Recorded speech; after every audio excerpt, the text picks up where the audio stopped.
Hello and welcome to our YouTube channel. दोस्तों class 12 का wave optics chapter चल रहा था। आधा चैप्टर ख़त्म कर चुके थे और नेक्स्ट आधा पार्ट जो है उसमें है इंटरफेरेंस एंड डिफ्रैक्शन। इंटरफेरेंस के भी 2 वीडियोस हमने देखे हैं, अगर आपने देखा नहीं है तो ज़रूर देखना, ठीक है। क्योंकि आगे का जो टॉपिक है जो आज हम पढ़ने वाले हैं वो है Young's double slit experiment. Young's नाम के साइंटिस्ट थे, ठीक है। उन्होंने 1800 में एक एक्सपेरिमेंट परफॉर्म किया था और ये जो यंग्स डबल स्लिट एक्सपेरिमेंट, इन्होंने थॉमस यंग नाम था उनका, ठीक है, थॉमस एम यंग। और इनका जो एक्सपेरिमेंट था वो एक क्या बोलते हैं रिवॉल्यूशन था, ठीक है। क्योंकि यही एक्सपेरिमेंट था जिसने प्रैक्टिकली प्रूव किया, क्या प्रूव किया कि लाइट का नेचर क्या है, वेव नेचर, ठीक है। इसके पहले अपन ने देखा है, वेव थ्योरी पढ़ा है, ठीक है। न्यूटन ने क्या बोला था, न्यूटन को बहुत मानते थे लोग, है ना, लेकिन न्यूटन ने क्या बोला था कि लाइट एक पार्टिकल है, ठीक है। न्यूटन कार्पुस्कुलर थ्योरी आई थी, ठीक है, कि लाइट जो ट्रैवल करती है या फिर लाइट जो इमिट होती है किसी भी सोर्स से, वो सोर्स से क्या निकलते हैं, कार्पुसल्स। कार्पुसल्स मतलब पार्टिकल्स, ठीक है। तो न्यूटन जो बोल रहे थे वो थे कि पार्टिकल नेचर ऑफ लाइट। लेकिन ये थॉमस यंग एक्सपेरिमेंट जो था, थॉमस यंग साइंटिस्ट ने जो Young's double slit experiment perform किया डबल स्लिट का यूज़ करके, तब जाके हम लोगों ने माना कि लाइट का नेचर कौन सा है, वेव नेचर है। वो कैसे आगे देखेंगे, ठीक है। तो ये एक नया रिवॉल्यूशन था और यंग्स डबल स्लिट एक्सपेरिमेंट ने बाद में फिर क्वांटम फिजिक्स का फिर इजाद हुआ इसकी वजह से, कि क्योंकि पहले लाइट को सिर्फ पार्टिकल ही माना करते थे, ठीक है। तो जैसे ही वेव नेचर ऑफ लाइट एक ध्यान में आया लोगों को, उसके बाद में फिर अलग से डेवलपमेंट स्टार्ट हो गई जो है क्वांटम फिजिक्स, ठीक है। तो यंग्स डबल स्लिट एक्सपेरिमेंट ये एक पहला प्रैक्टिकल प्रूफ था किसका, वेव नेचर ऑफ लाइट का, ठीक है। तो ये परफॉर्म कैसे किया, है ना। उसके बाद में जो फ्रिंजेस बनेंगी, डार्क बैंड, वाइट बैंड, ठीक है, वाइट नहीं, ब्राइट बैंड, डार्क ब्राइट ऐसे बैंड्स बनेंगे, इंटरफेरेंस पैटर्न बनेगा। लास्ट चैप्टर में हमने देखा था, लास्ट वीडियो में हमने देखा था, ठीक है। तो यंग्स डबल स्लिट एक्सपेरिमेंट का सेटअप देखेंगे। उसके बाद में जो इंटरफेरेंस पैटर्न बनेगा, वो इंटरफेरेंस पैटर्न के लिए कुछ डेरिवेशंस देखेंगे। बहुत सिंपल है। और एक बात जरूर याद रखना है आपको, क्या कि इस चैप्टर में पूरा खेल 2 चीज़ों का है। एक खेल है पाथ डिफरेंस और दूसरा है फेज डिफरेंस। ये 2 चीज़ें आपको बार बार याद रहनी चाहिए, जब भी पूछेंगे आना चाहिए, ठीक है। पाथ डिफरेंस क्या होता है, फेज डिफरेंस क्या होता है, चाहे वो इंटरफेरेंस हो या डिफ्रैक्शन हो। पाथ डिफरेंस और फेज डिफरेंस आपकी जो पीठ है वो छोड़ने वाला नहीं है, ठीक है, पीछा करते रहेंगे जब तक ये चैप्टर ख़त्म नहीं होता तब तक, ठीक है। तो लास्ट का कुछ रिवाइज कर लेते हैं, है ना, कि 2 तरह के इंटरफेरेंस होते हैं, कंस्ट्रक्टिव इंटरफेरेंस और दूसरा होता है डिस्ट्रक्टिव इंटरफेरेंस। जब 2 वेव्स के बीच में कंस्ट्रक्टिव इंटरफेरेंस होगा, और हाँ, यहाँ पे हम लाइट यूज़ करने वाले हैं मोनोक्रोमेटिक। अभी मोनोक्रोमेटिक लाइट ही क्यों यूज़ करते हैं उसके बारे में मैं अब बाद में बात करेंगे, क्यों मोनोक्रोमेटिक लाइट चाहिए। ये एक इम्पॉर्टेंट कंडीशन है अगर आपको अच्छा इंटरफेरेंस पैटर्न चाहिए। इंटरफेरेंस पैटर्न स्क्रीन पे बनेगा, ठीक है, तो उसके लिए चाहिए होती है मोनोक्रोमेटिक लाइट। लेकिन एक्चुअल में जब ये साइंटिस्ट थॉमस यंग ने जो एक्सपेरिमेंट परफॉर्म किया था, तब थॉमस यंग ने वाइट लाइट का ही यूज़ किया था। उस टाइम पे मोनोक्रोमेटिक लाइट उसको प्रोड्यूस नहीं करते आ रही थी, 1800 की बात चल रही है, ठीक है। तो लेकिन बाद में कुछ उसमें भी डेवलपमेंट्स हुई है, ठीक है, उसको भी ढंग से करने की कोशिश करी गई। तो बाद में क्या था कि हमको मोनोक्रोमेटिक लाइट अगर हम यूज़ करेंगे तो अच्छा इंटरफेरेंस पैटर्न मिलेगा। तो एक कंडीशन है मोनोक्रोमेटिक लाइट, दूसरी कंडीशन है क्या, सोर्सेज, जो 2 सोर्सेज जिनसे वेव आएंगी वो दोनों सोर्सेज कैसे होने चाहिए, कोहेरेंट होने चाहिए। कोहेरेंट सोर्सेज क्या होते हैं वो लास्ट वीडियो में हमने देखा है, इंपॉर्टेंट कंडीशन है ये भी, ठीक है। और भी कंडीशन है अच्छा इंटरफेरेंस पैटर्न बनने के लिए, वो नेक्स्ट वीडियो में हम देखेंगे। लेकिन अभी यहाँ पे ध्यान में रख के चलो कि क्या, जब कंस्ट्रक्टिव इंटरफेरेंस होगा तो कौन सा बैंड बनेगा, तब बनेगा ब्राइट बैंड। जब डिस्ट्रक्टिव होगा तो कौन सा बनेगा, डार्क बैंड। इसके लिए फेज डिफरेंस कितना होना चाहिए, 5, वो होना चाहिए 0, 2 पाई, उसके बाद में 4 पाई अगर देखते जाओगे तो क्या 2n पाई, पाई मतलब 180 रेडियन, ठीक है। 2 पाई मतलब 360, 4 पाई मतलब 720। ये हो गया फेज डिफरेंस जिसको डिनोट करते हैं फाई से, ठीक है। उसके बाद में क्या है पाथ डिफरेंस। पाथ डिफरेंस क्या होता है, यहाँ पे देखोगे तो लैम्बडा, सॉरी पहले आएगा 0 लैम्बडा, 2 लैम्बडा, उसके बाद में आएगा 3 लैम्बडा, उसके बाद में आएगा n लैम्बडा। इसको बोलते हैं integer multiple of lambda. Path difference कितना होना चाहिए, इंटीजर मल्टीपल ऑफ लैम्बडा, ठीक है। और एक फॉर्मूला जो है वो हमेशा याद रखना चाहिए कि phase difference is equal to 2 pi upon lambda into path difference. Path difference अपन डिनोट करेंगे डेल्टा एल से। कैसे डिनोट करेंगे, डेल्टा एल से, ठीक है। चलिए अभी नेक्स्ट, डिस्ट्रक्टिव इंटरफेरेंस जब होगा तो डार्क बैंड बनेगा, ठीक है। इसके लिए क्या फेज डिफरेंस की कंडीशन क्या होती है, फेज डिफरेंस की कंडीशन होंगी 5, 3 पाई, 5 पाई, ऐसे करते करते देखो क्या है ये ऑड मल्टीपल है, क्या है 3, 5, ये 1 क्या है ऑड मल्टीपल ऑफ पाई, ठीक है। तो ऑड मल्टीपल कैसे लिखेंगे 2n-1 इंटू पाई, ठीक है।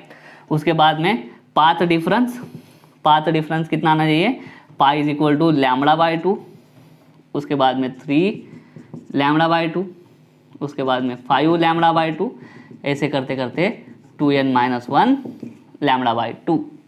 इसको बोलेंगे odd integer multiple of lambda by 2।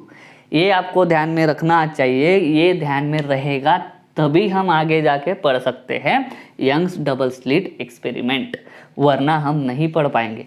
ये नींद में पूछेंगे तो भी आपको आना चाहिए, ठीक है। इतना फेज डिफरेंस, पाथ डिफरेंस, ये फॉर्मूला है, phase difference, path difference, constructive interference, destructive interference, ठीक है।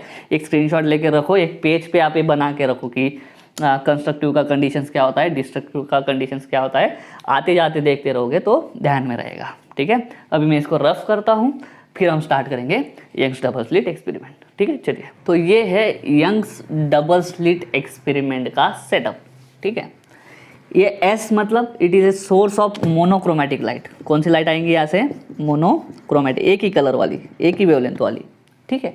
और अगर आपको याद होगा लास्ट वीडियो में कोहेरेंट सोर्सेज जब हम पढ़ रहे थे तब मैंने बोला था कि 2 अलग अलग लाइट सोर्सेज अगर हम लेंगे तो उनके बीच में कोहेरेंस बैठाना बहुत मुश्किल हो जाता है, ठीक है। तो 2 वेव्स चाहिए इंटरफेरेंस के लिए, दोनों वेव्स कैसी होनी चाहिए, एक दूसरे से कोहेरेंट होनी चाहिए, मतलब उनका जो सोर्सेस है वो कोहेरेंट होनी चाहिए। लेकिन ऐसी वेव्स बनाने में बहुत इम्पॉसिबल है, ऑलमोस्ट इम्पॉसिबल। तो कोहेरेंट सोर्सेस कैसे बनाए जाते हैं, एक ही सोर्स लिया जाता है मेन सोर्स, और उससे 2 सोर्सेस डिराइव किए जाते हैं, मतलब नए बनाए जाते हैं, और उसके लिए यूज़ होता है ये हमारा कॉन्वेक्स लेंस। ये कॉन्वेक्स लेंस क्या करता है, अगर हम इसके फोकस पे ये मोनोक्रोमेटिक लाइट का सोर्स रख देंगे तो ये जो रेज आएंगी इसको क्या कर देगा पैरेलल। पैरेलल मतलब अभी 2 सोर्सेस हमको मिल गए यहाँ पे, एक हो गया S1, दूसरा हो गया S2। और दूसरा चीज़ हमारी कॉन्वेक्स लेंस क्या करती है, ये जो अगर हम ये कॉन्वेक्स लेंस नहीं लेते तो हमको ये वाला सोर्स जो है वो बहुत दूर रखना पड़ता, लेकिन ये कॉन्वेक्स लेंस हमारी क्या कर रही है, एक प्लेन वेव फ्रंट हमको बना के देती है। क्या करके देती है, प्लेन वेव फ्रंट हमको बना के देती है, ठीक है। तो यहाँ से S1 और S2 ये हमको 2 सोर्सेस मिल गए, 2 सोर्सेस मिल गए, और 2 सोर्सेस से क्या आएंगी, 2 अलग अलग वेव्स आएंगी, 2 अलग अलग वेव्स आएंगी, आगे जाके मिलेंगी वो, या फिर उनके बीच में डिस्ट्रक्टिव इंटरफेरेंस होगा या फिर कंस्ट्रक्टिव इंटरफेरेंस होगा, और उसके हिसाब से ये आगे है स्क्रीन। ये क्या आगे स्क्रीन, इस स्क्रीन पे क्या मिलेगा आपको, इस स्क्रीन पे आपको मिलेगा इंटरफेरेंस पैटर्न। इंटरफेरेंस पैटर्न कैसे, ब्राइट डार्क ऐसे बैंड्स बनते जाएंगे। वो ब्राइट डार्क किसके बनेंगे, मोनोक्रोमेटिक लाइट के। मान लो मोनोक्रोमेटिक लाइट जो है वो ग्रीन है फॉर एग्जांपल, तो यहाँ पे जो ब्राइट बैंड बनेगा वो बनेगा ग्रीन ब्राइट में, और दूसरा डार्क बनेगा, डार्क मतलब क्या, डार्क ही होता है। वापस जो ब्राइट बनेगा वो क्या होगा, आपका ग्रीन ब्राइट बनेगा, ठीक है। यहाँ पे येलो ले लिया तो वापस यहाँ पे जो ब्राइट बनेगा वो येलो बनेगा, डार्क तो डार्क ही होता है, ठीक है, 0 इंटेंसिटी वाला। तो इस तरह से तो मोनोक्रोमेटिक लाइट लेंगे, ये हमको 2 सोर्सेस बना के देगा, उसके बाद में ये 2 सोर्सेस से वेव्स निकलेंगी, ऐसा इस तरीके से हमने देखा था डायग्राम, है ना, इस तरीके से, यहाँ से भी वैसे ही निकलेंगी, ठीक है। तो जहाँ पे डॉट डॉट मतलब क्रेस्ट पे क्रेस्ट इंसिडेंट होगा वहाँ पे कंस्ट्रक्टिव इंटरफेरेंस, ट्रफ पे ट्रफ इंसिडेंट होगा वहाँ पे भी कंस्ट्रक्टिव इंटरफेरेंस, और एक का क्रेस्ट दूसरे का ट्रफ आ गया तो वहाँ पे डिस्ट्रक्टिव। और यहाँ ये दो सोर्सेस में दोनों चीज़ें होनी है, कंस्ट्रक्टिव इंटरफेरेंस भी होगा, डिस्ट्रक्टिव भी इंटरफेरेंस होगा, ठीक है। तो ये सेटअप कैसा है, यहाँ तक तो आपको समझ में आ गया होगा। ये सोर्स है, ये कॉन्वेक्स लेंस है, उससे दो स्लिट्स ली। अभी दो स्लिट कैसे ली हमने वो आपको बताते हैं। मान लो ये आपका कोई पेपर है, ठीक है। इस पेपर को मैंने इस बोर्ड के ऐसे परपेंडिकुलर रख दिया। कैसे? ऐसे परपेंडिकुलर रख दिया, और यहाँ पे दो ऐसे होल बना लिए मैंने, एक ऐसा होल और ये दूसरा ऐसा होल, ठीक है। ये इस तरीके से है, ठीक है। तो ये होल है, ये एक होल है, लेकिन ये दोनों होल कैसे हैं? ऐसे हॉरिजॉन्टल स्लिट्स है, ऐसे होल है, ठीक है, ऐसे। तो ये दो सोर्सेज से लाइट जाएगी, और आगे जाके क्या होगा, हमारी स्क्रीन भी ऐसे ही रखी है, डार्क बैंड वाइट बैंड, ऐसे ही परपेंडिकुलर टू दी बोर्ड, ये बोर्ड को परपेंडिकुलर ऐसे ऐसे बैंड्स बनते जाएंगे, ठीक है। तो वो वाला होगा। हाँ, मेन चीज़ कि इसने वेव नेचर कैसे प्रूव किया, तो क्या है, बहुत सिंपल है।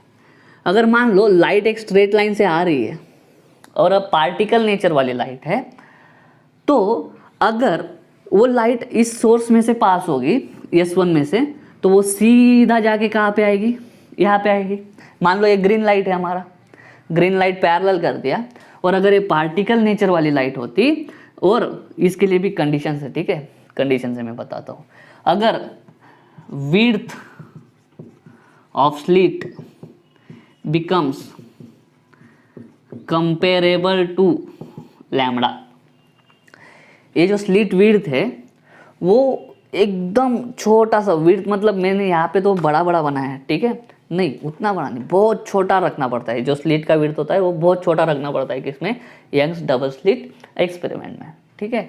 कितना, कंपेरेबल टू लैम्बडा किस में गिनते हैं हम, 10⁻⁻10 मीटर में। उतने करीब अगर ये हमारा स्लिट का विड्थ होगा, जो हमने ये स्लिट बनाई है उसकी विड्थ हो, तो क्या होगा, यंग्स डबल स्लिट एक्सपेरिमेंट में ये जो सीधी लाइट आ रही है ना, वो यहाँ पे सीधा जाके टकराए, और मान लो ये ग्रीन लाइट है तो यहाँ पे ग्रीन स्पॉट बनेगा, ठीक है। अभी शुरू से स्टार्ट करते हैं, नहीं तो कंफ्यूज हो जाओगे। अगर मान लो लाइट का नेचर ले लिया पार्टिकल, ठीक है। पार्टिकल नेचर में क्या होता है कि light travels in a straight line, ठीक है, इस तरीके से। तो ये ग्रीन लाइट है, यहाँ से वो ग्रीन लाइट पैरेलल बनी, और यहाँ से वो स्ट्रेट जाके यहाँ पे क्या बना देगी, ब्राइट बना देगी। ये हमारा एक्सपेक्टेशन है, ठीक है। यहाँ पे भी जाके यहाँ पे क्या बना देगी, ग्रीन बना देगी, ब्राइट, एकदम ब्राइट, मतलब सीधा, कोई भी इंटेंसिटी में फर्क नहीं, क्योंकि क्या है, लाइट को डायरेक्ट ऐसा सीधा पास हो रहा है लाइट। और यहाँ पे तो कुछ लाइट नहीं जा रही है, यहाँ से तो लाइट बंद है, ठीक है, यहाँ से लाइट आई, लेकिन ये स्लिट जो है, यहाँ पे तो होल नहीं है इतने पोर्शन में, तो इतना पोर्शन क्या हो जाना चाहिए, ब्लॉक। और यहाँ पे पूरा क्या रहना चाहिए, इतना बड़ा पूरा डार्क रहना चाहिए, ठीक है। लेकिन जब यंग्स ने एक्सपेरिमेंट परफॉर्म किया, ये डबल स्लिट एक्सपेरिमेंट, उसको अलग चीज़ें दिखी। उसको अलग चीज़ें क्या दिखी पता है, यहाँ पे लाइट तो है ही नहीं इतना पोर्शन में, तो इतना ऑब्वियसली क्या आना चाहिए, डार्क। अगर लाइट हमारी स्ट्रेट लाइन में ट्रैवल कर रही है, ठीक है, और लाइट का नेचर अगर पार्टिकल नेचर है तो वैसा होना चाहिए। लेकिन जब उसने ऑब्जर्व किया ना, तो ये सेंटर में, बिल्कुल सेंटर में क्या दिखा उसको, ब्राइट बैंड। और ये एक, अभी तो हमको कुछ लग नहीं रहा, उस टाइम पे ये जो ऑब्जर्वेशन था वो एकदम अनएक्सपेक्टेड था। कैसे? क्योंकि नॉर्मल जब हम एक्सपेरिमेंट करते हैं, टॉर्च से लाइट या फिर लेज़र ले लो, और उस लाइट को अगर हम रोक लेते हैं यहाँ पे, ठीक है, तो आगे जाने का मतलब ही नहीं है, ठीक है। यहाँ पे भी क्या हो रहा है, ये यहाँ से जो लाइट आ रही है, ये स्लिट ने उसको रोक लिया है, यहाँ पे आगे कुछ नहीं है, और यहाँ से लाइट सीधी जानी चाहिए अगर पार्टिकल नेचर की है तो यहाँ पे ब्राइट बनना चाहिए, यहाँ पे भी ब्राइट आना चाहिए, डॉट या बैंड जो कुछ भी हो, ठीक है। लेकिन इतना पोर्शन जो है वो उसका क्या बनना चाहिए, यहाँ पे शैडो बनना चाहिए। शैडो कैसे होती है, डार्क। लेकिन यहाँ से सीधी लाइट जा भी नहीं रही है, तो यहाँ पे लाइट आ कहाँ से रही है, ठीक है। यहाँ पे उसको क्या दिखा, ब्राइट दिखा। तो यंग्स ने क्या किया कि जैसे लाइट वेव्स सॉरी, जैसे वाटर पे वेव्स बनती है, वाटर पे क्या बनती है, इस तरह से वेव्स बनती है, ठीक है। तो यंग्स ने बोला कि यहाँ पे भी इस तरह से वेव्स बनती होगी और आगे जाके इस पॉइंट पे क्या बनता होगा, कंस्ट्रक्टिव इंटरफेरेंस होता होगा। अभी कंस्ट्रक्टिव इंटरफेरेंस भी क्यों होता होगा, क्योंकि ये पॉइंट से इतना डिस्टेंस ले लो और ये पॉइंट से भी इतना डिस्टेंस ले लो, ये सेंटर वाला है, इक्वी डिस्टेंस, यहाँ पे क्या है, ये सेंटर वाला। तो ये वाली वेव जितना डिस्टेंस ट्रैवल करेंगी, ये वाली वेव भी उतना ही डिस्टेंस। तो पाथ डिफरेंस दोनों का कितना हो जाएगा, पाथ डिफरेंस दोनों का हो जाएगा 0। पाथ डिफरेंस जहाँ पे 0 होता है, वापस कंडीशन कौन सा, कंस्ट्रक्टिव इंटरफेरेंस। कंस्ट्रक्टिव इंटरफेरेंस पे क्या बन गया यहाँ पे, ब्राइट बैंड। और इंटरफेरेंस डिफ्रैक्शन ये किसका होता है, वेव्स का होता है। किसका होता है, वेव्स। तो लाइट के साथ जब उन्होंने ये वाला एक्सपेरिमेंट परफॉर्म किया और यहाँ पे उनका ब्राइट दिखा, तो इंटरफेरेंस के अलावा इसको कोई दूसरा फंडा एक्सप्लेन ही नहीं कर सकता था। तो लाइट जो बैंड, यंग्स ने बोला कि यहाँ पे जो ये ब्राइट बैंड बना है ना, वो क्यों बना है, क्योंकि ये जो सेंटर है ये दोनों सोर्सेस से इक्वी डिस्टेंट है और दोनों सोर्सेस में से जो वेव्स निकलेंगी वो दोनों वेव्स इक्वल डिस्टेंस कवर करेंगी। इक्वल डिस्टेंस की वजह से पाथ डिफरेंस दोनों के बीच का 0 होगा और यहाँ पे कंस्ट्रक्टिव इंटरफेरेंस की वजह से बन रहा है ब्राइट बैंड, ठीक है। लेकिन कंस्ट्रक्टिव या डिस्ट्रक्टिव, ये जो इंटरफेरेंस कंसेप्ट है, ये इंटरफेरेंस कंसेप्ट सिर्फ और सिर्फ वेव्स में अप्लाई कर सकते हैं। तो तब हमारे यंग्स ने बोला कि लाइट का नेचर कौन सा है, लाइट का नेचर वेव नेचर है, ठीक है। उसके पहले मानते नहीं थे कि लाइट का नेचर वेव है, लेकिन ये वाला एक्सपेरिमेंट जब यंग्स ने परफॉर्म करके दिखाया, ये इंटरफेरेंस वाला कंसेप्ट उनको एक्सप्लेन करा, तब उन्होंने माना कि हाँ लाइट का नेचर क्या है, वेव नेचर है, ठीक है। उसके पहले लाइट को मानते थे पार्टिकल नेचर। अभी आते हैं पुराने कंसेप्ट पे। तो जब 11th तक हम पढ़ते थे कि लाइट का नेचर पार्टिकल नेचर है और लाइट स्ट्रेट लाइन में ट्रैवल करती है, ये गलत है क्या, तो नहीं। आगे जब आप जाओगे चैप्टर्स पढ़ोगे तो लाइट के दोनों नेचर एक्सेप्टेड है, लाइट के दोनों नेचर एक्सेप्टेड है। जैसे हमको अच्छा लगता है, मतलब जैसे हमको फिजिबल लगता है उस तरीके से हम लेते हैं। एक लेते हैं पार्टिकल नेचर भी होता है लाइट का, और दूसरा है वेव नेचर भी। ये वेव नेचर किसने प्रूव किया, प्रैक्टिकली यंग्स ने, ठीक है। लेकिन क्या है, जब ये स्लिट की विड्थ बहुत ज़्यादा हो जाती, इतनी स्लिट की विड्थ, यहाँ पे भी स्लिट की विड्थ इतनी हो गई, तो इस टाइम पे इंटरफेरेंस नहीं दिखेगा आपको, इस टाइम पे इंटरफेरेंस नहीं दिखेगा। इस टाइम पे आपको जो एक्सपेक्टेशंस थे आपने ऑलरेडी, क्या कि यहाँ पे ब्राइट दिखेगा, यहाँ पे भी ब्राइट दिखेगा और यहाँ पे क्या दिखेंगी आपको, यहाँ पे शैडो दिखेंगी, ठीक है। तो इंटरफेरेंस सही होना और इंटरफेरेंस के हिसाब से लाइट का नेचर वेव नेचर बताना, इसके लिए अच्छी सी कंडीशन है, 6-8 कंडीशन है अच्छा इंटरफेरेंस पैटर्न बनने के लिए। अगर स्लिट का विड्थ बहुत ज़्यादा है, अगर स्लिट का विड्थ बहुत ज़्यादा है किससे, लैम्बडा से, तो आप अच्छे से इंटरफेरेंस परफॉर्म नहीं कर सकते, अच्छे से इंटरफेरेंस परफॉर्म नहीं कर सकते हो। अगर इंटरफेरेंस परफॉर्म नहीं कर पाए तो आप लाइट का वेव नेचर प्रूव नहीं कर सकते हो, ठीक है। तो इंटरफेरेंस बनाने के लिए कुछ कंडीशंस है, वो सारी कंडीशंस अगर सेटिस्फाई होगी तो ही आपका इस स्क्रीन पे इंटरफेरेंस पैटर्न बनेगा, वरना नहीं बना सकते हो, ठीक है। और आप वेव नेचर भी प्रूव नहीं कर पाओगे, ठीक है।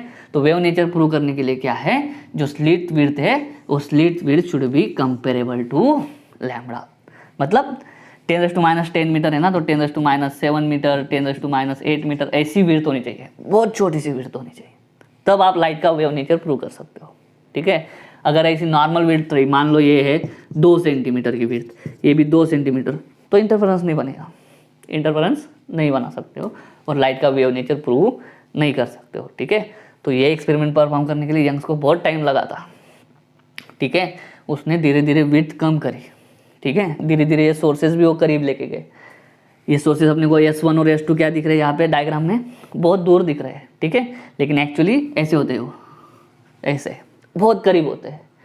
ये पहला सोर्स S1 और ये दूसरा सोर्स S2, इनके बीच का अंतर मतलब डिस्टेंस अगर आप सुनोगे तो वो डिस्टेंस होना चाहिए mm में, और mm भी कैसा, 1 मीटर या मैक्सिमम 1.5 mm, कितना, 1.5 mm, बस, उससे ज़्यादा नहीं होना चाहिए। अगर इन दोनों सोर्सेज के बीच का डिस्टेंस भी अगर आप बढ़ा दोगे ना फिर भी आपको इंटरफेरेंस पैटर्न नहीं मिलेगा। इंटरफेरेंस पैटर्न नहीं मिला आप वेव नेचर प्रूव नहीं कर सकते हो। ठीक है, ये समझना है आपको। डायग्राम में मैंने बहुत दूर दिखाया है, ये S1 है, ये S2 है, बहुत दूर दिख रहे हैं। ठीक है, लेकिन एक्चुअली ऐसा होता है, इतने करीब होने चाहिए। ठीक है, छोटा सा एक्सपेरिमेंट होता है ये। ठीक है, तो इस तरह से यंग्स ने क्या किया, वेव नेचर प्रूव किया। उम्मीद करता हूँ यहाँ तक समझ में आ गया होगा कि वेव नेचर यंग्स ने प्रूव कैसे किया है, कंस्ट्रक्टिव इंटरफेरेंस के लिए कंडीशन क्या है, डिस्ट्रक्टिव इंटरफेरेंस के लिए कंडीशंस क्या है। ठीक है, चलो मैं अभी रफ करता हूँ और अभी पढ़ेंगे हम कि कहाँ पे कौन सा बैंड प्रोड्यूस होता है। इंटरफेरेंस का जो एक्सपेरिमेंट परफॉर्म करेंगे तब कौन सी पोजीशन पे कौन सा बैंड प्रोड्यूस होता है, ब्राइट या डार्क, वो देखते हैं। चलिए तो चलिए, ठीक है, देखो इसके पहले क्या था, एक मेन सोर्स था हमारा, ये फिगर ये डायग्राम के पहले एक मेन सोर्स था, उसके बाद में कॉन्वेक्स लेंस थी, वो हटा दिया है।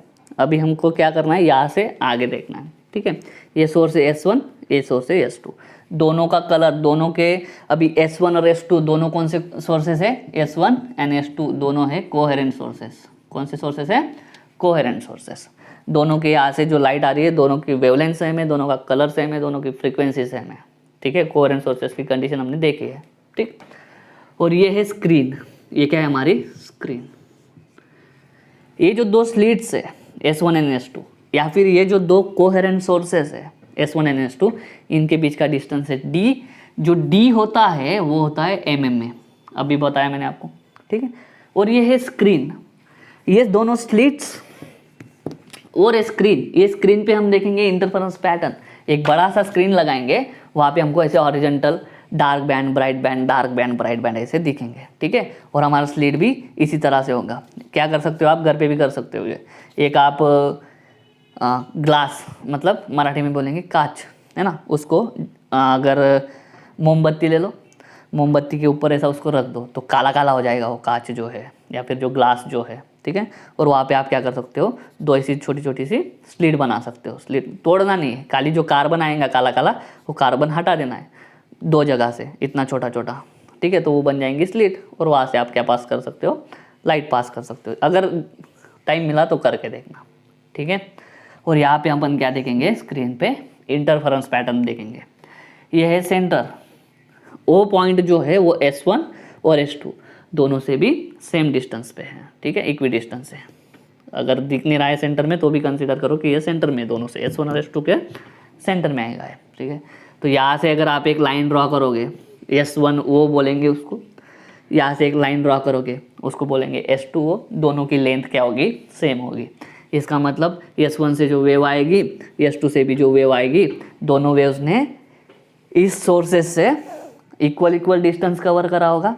इक्वल डिस्टेंस कवर करेंगे तो पाथ डिफरेंस 0 होगा, और यहाँ पे सेंटर पे क्या बनेगा आपका, ब्राइट बैंड। हमेशा सेंटर पे क्या बनेगा, ब्राइट बैंड। ठीक है, इंटरफेरेंस में, किसमें, इंटरफेरेंस में हमेशा सेंटर वाला बैंड कौन सा होगा, ब्राइट ही होगा।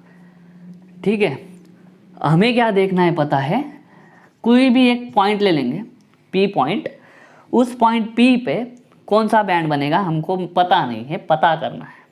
ठीक है, कि ये जो P पॉइंट है ये सेंटर से कुछ तो डिस्टेंस है, सेंटर से कितना डिस्टेंस है, मान लो ये Y जितना डिस्टेंस है, तो इस Y जितने डिस्टेंस पे ऊपर एक पॉइंट ले लिया P, उस पॉइंट पे कौन सा बैंड बन रहा है वो हमको पता करना है। ठीक है, वही है हमारा डेरिवेशन। ठीक है, यहाँ से एक सीधी लाइन ड्रॉ कर ली, यहाँ से एक सीधी लाइन ड्रॉ कर ली, ये D है, और ये कितना आएगा फिर D/2, ये भी कितना आएगा D/2, आधा आधा, ये पूरा D है तो ये आधा D, ये आधा D, मतलब D/2 D/2। ठीक है, S1 इसको नाम दे देता हूँ मैं S1 डैश, S2 इसको नाम दे देता हूँ मैं S2 डैश। ठीक है, ये D है, D मतलब distance between slit and screen, इसको मेजर करते हैं मीटर में। तो समझ में आ रहा है, ये इतना डिस्टेंस जो है वो इतने डिस्टेंस से 1000 गुना ज़्यादा है, क्योंकि क्या 1 metre is equal to 1000 metre. ठीक है, बहुत ज़्यादा है, therefore D is very very very very greater than D, छोटा D। ये बस यहाँ तक समझ में आना चाहिए। ठीक है, ओके, तो P पॉइंट पे डार्क बैंड बन रहा है या ब्राइट बैंड बन रहा है, वो क्या डिसाइड करेगा, वो डिसाइड करेगा टाइप ऑफ इंटरफेरेंस। जो दोनों वेव्स यहाँ से निकल रही है, जब पी पॉइंट पे एक दूसरे को मिलेंगी वो, ठीक है, तो उनके बीच में कंस्ट्रक्टिव बनेगा तो यहाँ पे ब्राइट बनेगा, अगर उनके बीच में डिस्ट्रक्टिव इंटरफेरेंस हुआ तो यहाँ पे डार्क बैंड बनेगा। तो फिर से क्या आ गया, कंस्ट्रक्टिव एंड डिस्ट्रक्टिव वाला पार्ट आ गया है, ठीक है। तो और वापस कंस्ट्रक्टिव और डिस्ट्रक्टिव इंटरफेरेंस के लिए या फिर दोनों टाइप के इंटरफेरेंस के लिए कंडीशंस किसके आ जाती है, एक होता है फेज डिफरेंस, दूसरा होता है पाथ डिफरेंस। अभी ध्यान देना है आपको, ठीक है। ये S1P का पाथ है और ये ओ सॉरी लाइन, ठीक है, बाउ ऐसा। तो एक है S1P पाथ और दूसरा है S2P। तो पाथ डिफरेंस कैसे लिखोगे, हमको देखना है S2P बड़ा है, S1P छोटा है। अभी वापस फिर से ध्यान देना, इसको प्रूव करने के लिए हमको एजम्पशंस एंड अप्रोक्सीमेशंस यूज़ करना है, ठीक है। मतलब क्या, कभी कभी कुछ कुछ चीज़ें कंसिडर करना पड़ेगा, ठीक है। ये यहाँ पे दूर दिख रहा है तो हमको आंखों से अभी क्या दिख रहा है बोर्ड पे कि S1P छोटा है, S2P बहुत बड़ा है, दोनों में कंपैरिजन है। लेकिन अब भी मैंने आपको 10 मिनट पहले बताया कि एक्चुअल में ये जो सोर्सेस होते हैं वो ऐसे होते हैं, एक ऐसा एक ऐसा, है ना। दोनों के बीच का डिस्टेंस किस में होता है, mm में। mm आपको पता है, जो आपकी स्केल है उस पर एक जो पतली लाइन है वो 1 mm की होती है, बस उतना ही डिस्टेंस है दोनों के बीच में। बोर्ड में आपको दूर दूर दिख रहा है, दूर दूर क्यों दिख रहा है, क्योंकि हमको एक्सप्लेन करना है तो दूर दूर दिखाना पड़ेगा, ठीक है। ऐसा ही दिखेंगे बोर्ड पे तो फिर एक्सप्लेन नहीं कर पाएंगे, ठीक है। तो पाथ डिफरेंस है S2P माइनस S1P। हम इनको अभी इक्वल भी नहीं बोल सकते, है ना, इसमें दोनों चीज़ें कंसिडर करनी है, इक्वल भी बोलना है और इक्वल नहीं भी बोलना है। जब दोनों के बीच में डिफरेंस आएगा तो इक्वल नहीं बोलना है, और जब दोनों को हम ऐड कर देंगे तो दोनों को इक्वल बोलेंगे, आगे पता चलेगा, ठीक है। तो देखो क्या है, S2P माइनस S1P निकालना है हमको, तो वो कैसे निकालेंगे, ठीक है। तो उसके लिए यूज़ करेंगे दो तरह की मेथड है, एक है पाइथागोरस मेथड और दूसरी मेथड जो है मैं आपको नेक्स्ट वीडियो में बताऊंगा, नहीं तो ये बड़ा वीडियो हो जाएगा, ठीक है।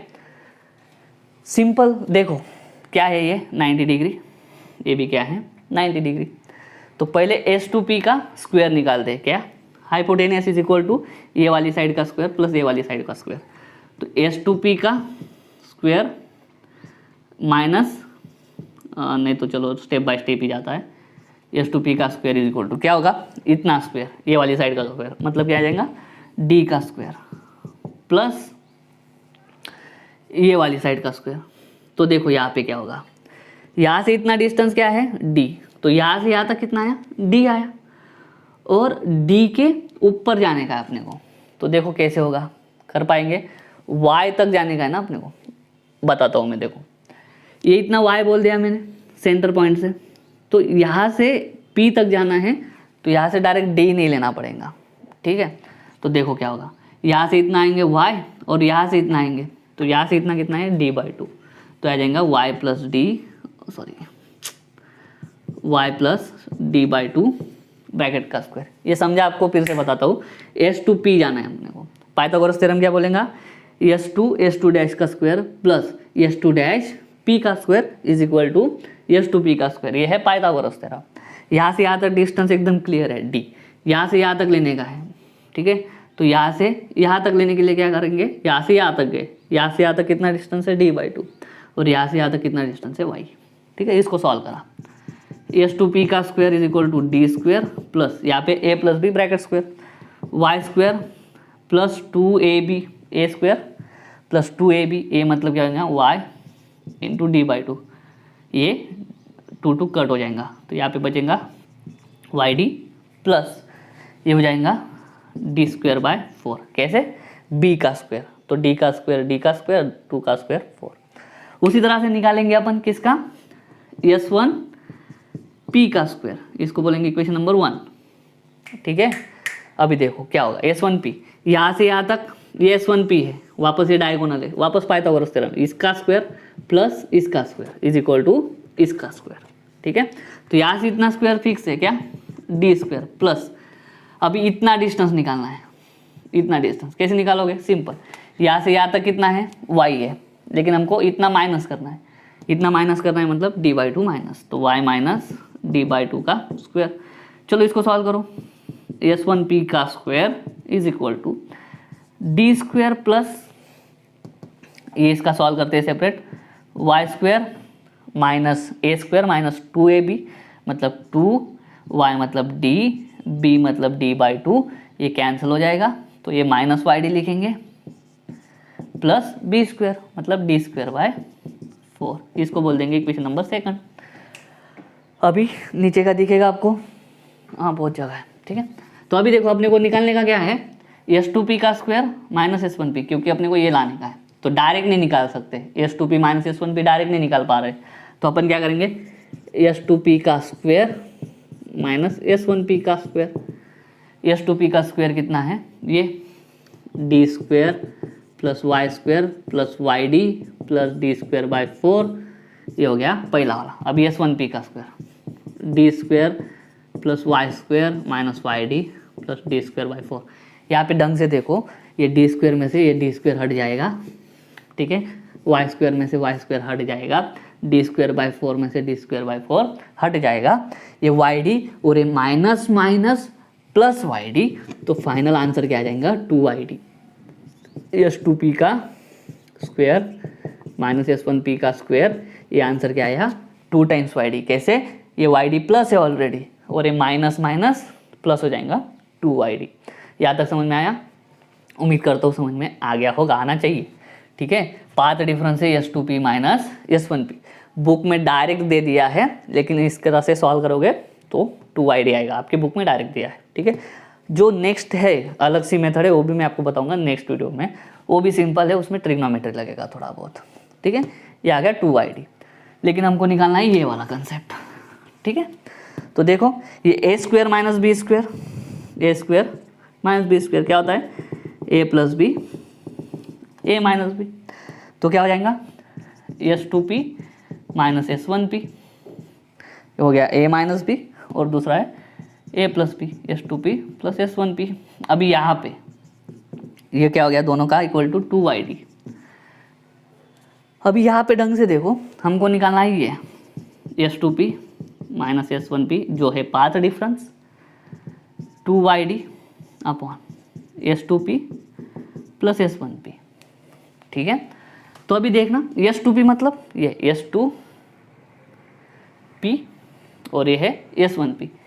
अभी यहाँ पे अप्रोक्सीमेशन का दिख रहा है अपने को कि s1p छोटा है, s2p बड़ा है, लेकिन ये आप देख सकते हो क्यों, क्योंकि ये दोनों सोर्सेज मैंने दूर दूर बनाए। अगर ये दोनों पास पास में होते तो, और ये बहुत दूर होता, तो ये ऐसी और ये ऐसी, दोनों क्या आएंगे एक दूसरे को, अगर दूर से देखेंगे हम पैरेलल दिखेगा। पैरेलल दिखेगा मतलब क्या, कि दोनों के बीच में डिस्टेंस बहुत कम है, और अप्रॉक्सीमेटली दोनों भी क्या आ जाएंगे, सेम, अप्रॉक्सीमेटली सेम, एकदम सेम नहीं, अप्रॉक्सीमेटली सेम।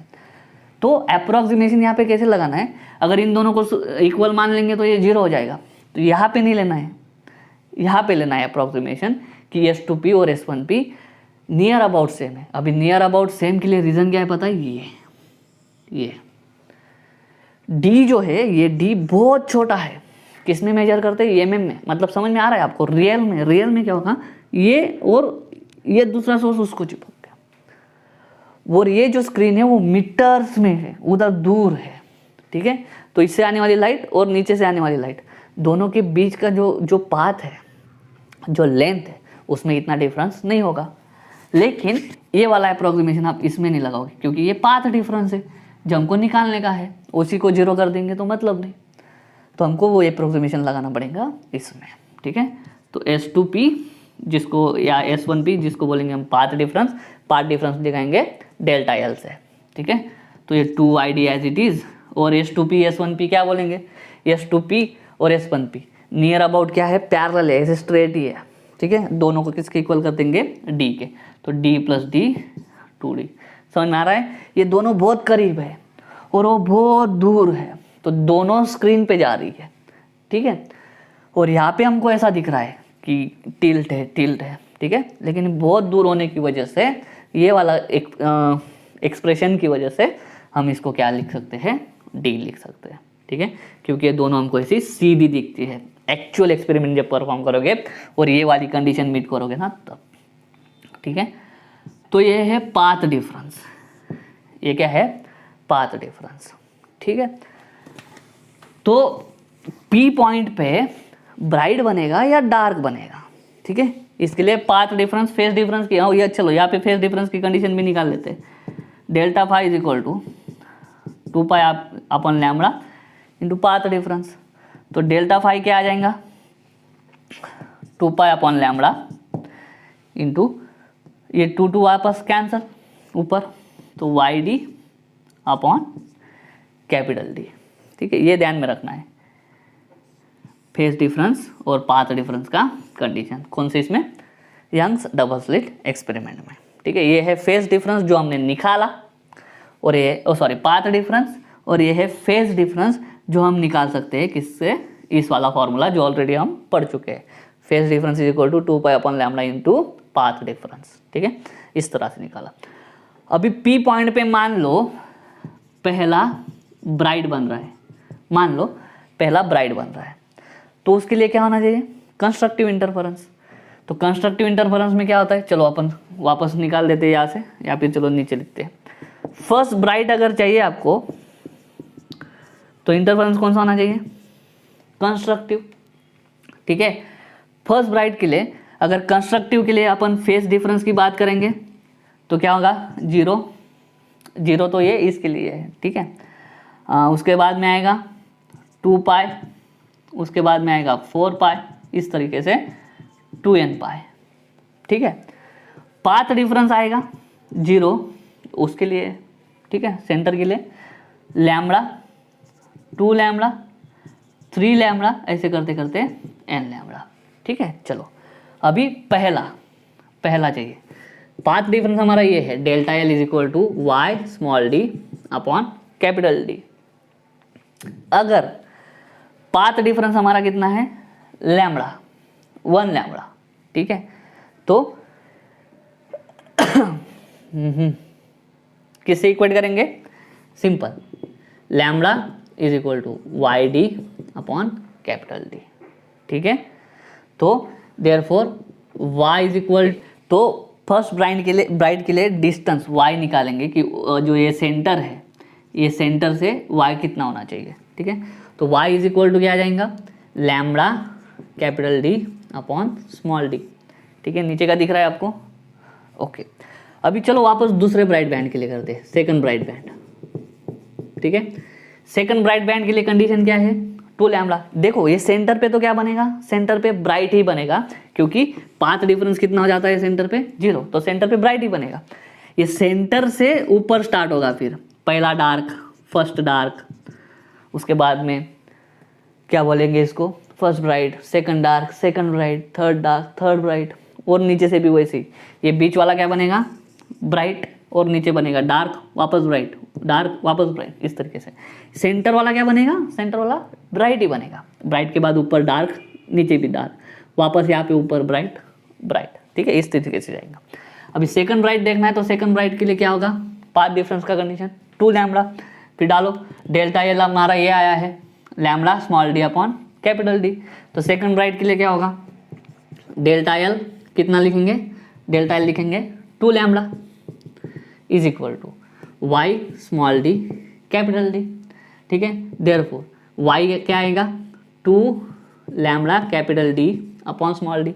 तो देखो क्या हो रहा है, पहला के लिए lambda capital D upon small d, दूसरे के लिए 2 लग गया, तीसरे के लिए सेम प्रोसेस करोगे तो 3 लग जाएगा, चौथे के लिए सेम प्रोसेस करोगे तो 4 लग जाएगा। तो nth ब्राइट बैंड जो है, nth ब्राइट बैंड आपको कैसे मिलेगा, n lambda capital D upon small D. यहाँ पे क्या मिलेगा आपको, nth ब्राइट बैंड मिलेगा, ठीक है। अभी सिमिलर प्रोसेस करते हैं हम डार्क के लिए। चलो फर्स्ट डार्क के लिए कंडीशन क्या है, ये तो पाथ डिफरेंस है, क्या, lambda small d upon capital D. First dark के लिए लिखा ही नहीं क्या, चलो कंडीशन क्या थी, odd multiple of lambda by 2। पहले आएगा लैम्बडा बाई 2, ठीक है, दूसरी बार आएगा 3 लैम्बडा बाई 2, 5 लैम्बडा बाई 2, ऐसे करते करते 2n-1 लैम्बडा बाई 2, इस तरीके से आएगा, ठीक है।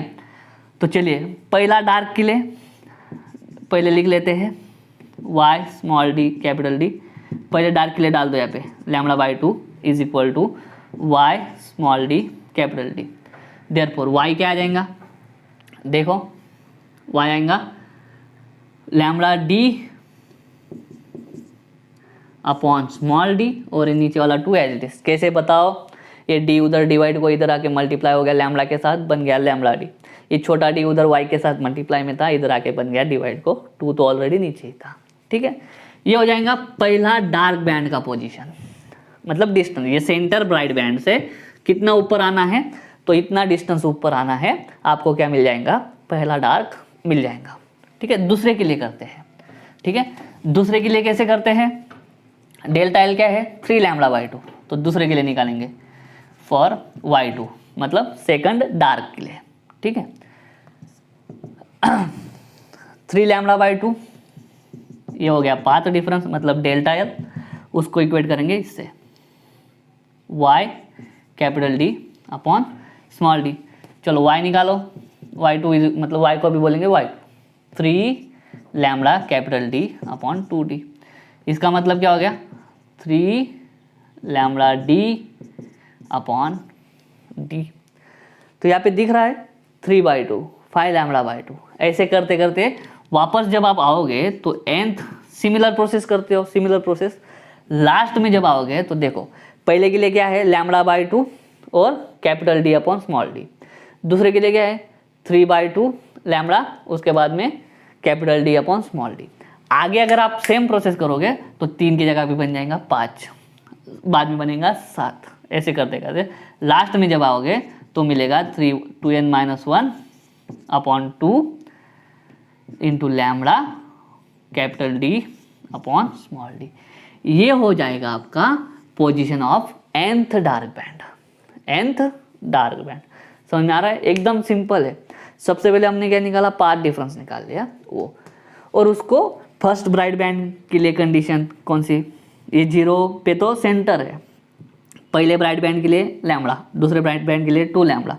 और ये जो पाथ डिफरेंस हमने निकाला है उसको एक एक लेके जाएंगे। पहले लैम्बडा से इक्वेट किया, y की वैल्यू निकाली, बाद में 2 लैम्बडा से इक्वेट किया, y की वैल्यू निकाली। ऐसे ऐसे अगर n लैम्बडा से इक्वेट करते जाएंगे तो nth ब्राइट बैंड हमको मिलेगा इस फॉर्मूले से, इस फॉर्मूले से, ठीक है। अपने को बोला फिफ्थ ब्राइट बैंड के कहाँ पे मिलेगा, n की जगह पे डाल दो 5, और ये तो बाकी की वैल्यूज आपको न्यूमेरिकल में दी रहेगी, तो फिर आप उसकी डिस्टेंस बता सकते हो सेंटर ब्राइट बैंड से। उसी तरीके से करेंगे डार्क के लिए। डार्क के लिए पाथ डिफरेंस की कंडीशन क्या है, पहला डार्क मिलेगा जब पाथ डिफरेंस होगा लैम्बडा बाई 2। तो ये पाथ डिफरेंस मिला है हमको क्या, lambda small d upon capital D, ये 2 कैंसिल है, ठीक है। तो पहले उसको इक्वेट किया हमने लैम्बडा बाई 2 के साथ, इस पाथ डिफरेंस को, ठीक है, लैम्बडा बाई 2 के साथ इक्वेट करा, उससे मिल गया y। दूसरा जो डार्क बैंड है वो इसके साथ मिलेगा, तो इस पाथ डिफरेंस को 3 लैम्बडा बाई 2 के साथ इक्वेट करा, और यहाँ से सेकंड डार्क के लिए कंडीशन मिल गई हमको। तो ऐसे करते करते अगर इसके साथ में हम इक्वेट करेंगे इस पाथ डिफरेंस को, इन दोनों को इक्वल करो, तो आपको फाइनली ये वाला आंसर मिलने वाला है, ठीक है। तो n तो आपको बोला कि फिफ्थ डार्क बैंड कहाँ पे मिलेगा, तो यहाँ पे n की वैल्यू डाल दो 5, खत्म, मिल जाएंगे आपको वैल्यू, बाकी की तो दी ही रहेंगी, ठीक है। तो इस तरह से यंग्स डबल स्लिट का एक्सपेरिमेंट स्टडी करके आप सेंटर ब्राइट बैंड से कोई भी नंबर का ब्राइट या डार्क बैंड ढूंढ सकते हो। ब्राइट के लिए ये वाला फॉर्मूला है, डार्क के लिए ये वाला फॉर्मूला है, ठीक है। तो आज यहाँ तक ही देखेंगे, आगे हम देखेंगे कि बैंडविड्थ कैसे निकालते हैं, ठीक है। मतलब ब्राइट बैंड की विड्थ कितनी होती है, डार्क की विड्थ कितनी होती है, किसकी कम किसकी ज़्यादा होती है या दोनों की सेम होती है, वो देखेंगे। उसके बाद में इंटेंसिटी भी देखना जरूरी है, ठीक है, इंटेंसिटी डिस्ट्रीब्यूशन कैसे होता है। और नेक्स्ट आएगा स्टेडी इंटरफेरेंस पैटर्न बनने के लिए कंडीशंस, ठीक है। तो वो नेक्स्ट वीडियो में देखेंगे। इस वीडियो को अच्छे से देखो, पाथ डिफरेंस को अच्छे से इक्वेट करके देखो, ये लास्ट वालों को, ठीक है। तो आपको कंडीशंस मिल जाएंगी, वो याद रखना है, ये दोनों चीज़ें बहुत याद रखना है। पार्ट डिफरेंस, फेज डिफरेंस और ये दोनों चीज़ें, इसी पे आपको एग्जांपल्स आएंगे। उम्मीद करता हूँ समझ में आ गया होगा। अगर ऐसा है तो वीडियो को लाइक करो, वीडियो को शेयर करो, चैनल को सब्सक्राइब कर देना। मिलता हूँ नेक्स्ट वीडियो में, तब तक के लिए चाहिए।